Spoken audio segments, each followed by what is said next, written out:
रात होने लगी। खेल खत्म करके अमजद अपने घर वापस आया। नहा धो कर पहले खुदा से दुआ मांगी और अपना सबक पढ़ने बैठ गया। इतने में अमजद को अपनी टीचर की बात याद आ गई। अम्मी अम्मी, एक खास बात है।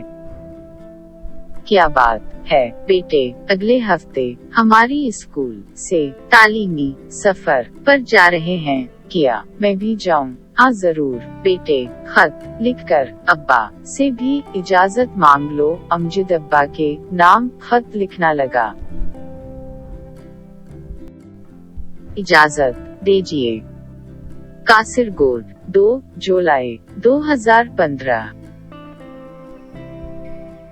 प्यारे अब्बा जान आदाब, उम्मीद है कि आप खैर व आफियत से होंगे। हम सब यहाँ ठीक हैं। मेरी पढ़ाई भी अच्छी चल रही है। अगले हफ्ते जमात के सभी साथ स्कूल से तालीमी सफर पर मैसूर जा रहे हैं। मैं भी उनके साथ जाना चाहता हूँ। उसके लिए आपकी इजाजत चाहता हूँ। आपका प्यारा बेटा अमजद।